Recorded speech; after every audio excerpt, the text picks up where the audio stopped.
মানুষ সারা খাপারে তুই, মানুষ সারা খাপারে তুই মূল হারাবি, ও তুই মূল হারাবি। মানুষ বললে সোনার মানুষ, মানুষ বললে সোনার মানুষ ছবি।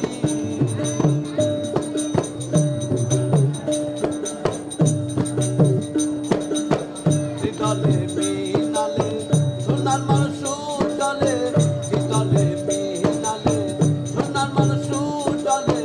মানুষ গুরুর কিংবা হলে, মানুষ গুরুর কিংবা হলে যা নিতে পারবি, ও তুই যা নিতে পারবি। মানুষ বললে সোনার মানুষ ছবি, মানুষ বললে সোনার মানুষ ছবি।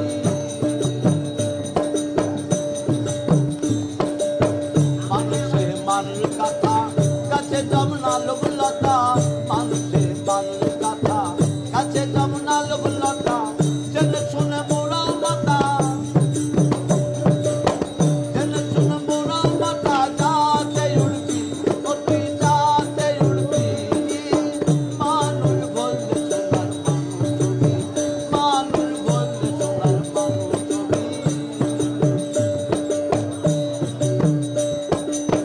মানুষ সারা মন দিয়ে আমার দেখবি রে সব শূন্যকার, মানুষ সারা মন দিয়ে আমার দেখবি রে সব শূন্যকার। ফকির লালুর বলে মানুষ সাকার, ফকির লালুর বলে মানুষ সাকার। ভোজ দিলে পাবি, ও তুই ভোজ দিলে পাবি। মানুষ বললে সোনার মানুষ ছবি, মানুষ বললে সোনার মানুষ ছবি।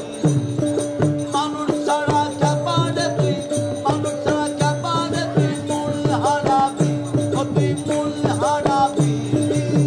মানুষ বললে সোনার মানুষ ছবি, মানুষ বললে সোনার মানুষ ছবি, মানুষ বললে সোনার মানুষ ছবি।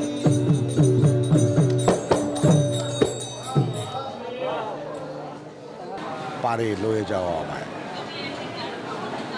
তাই ফকির লালন সাহেবের আকুতি যেন আমাদের সকলের মাঝে আরেকটু আকুতিময় আকুতি।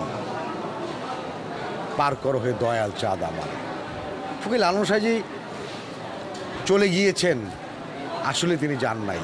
চলে যাওয়া মানে প্রস্থান নয়, তিনি যেন চিরজীবী হয়ে আমাদের মাঝে চলে আছেন, আমাদের মাঝে বেঁচে আছেন প্রাণ থেকে প্রাণে।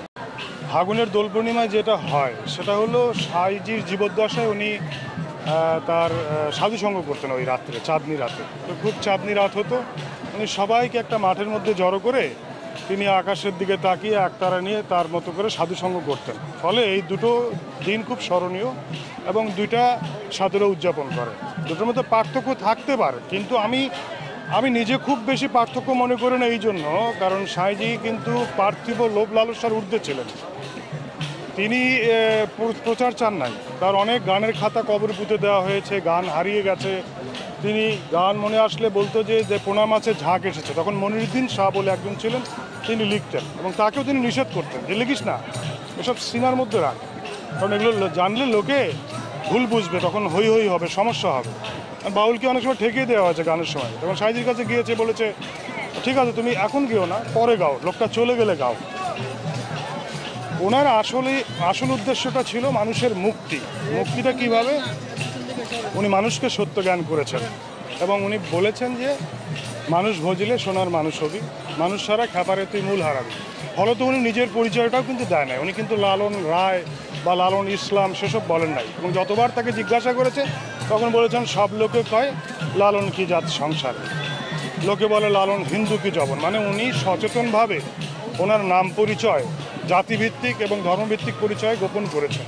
এজন্যই যাতে লোকে তাকে কোনো ক্লাসের মধ্যে না ফেলে, তিনি যেন সার্বজনীন হয়ে বলতে পারেন সবার কাছে যে মানুষ ভজিলে সোনার মানুষ হবে, সহজ মানুষ ভজে দেখ না রে মন দিব্য জ্ঞানে, পাবিরে অমূল্য নিধি বর্তমানে। তিনি আমাদের একটা চোখ তৈরি করতে বলেছেন, একটা মন তৈরি করতে বলেছেন, যেটা সহজ, যেটা যে চোখটা অনন্য, সেই চোখ দিয়ে শুধু নারী আর পুরুষ এই দুই জাত ছাড়া আর কোনো জাত দেখবে না, অখণ্ড একটা মানব সমাজকে দেখবে।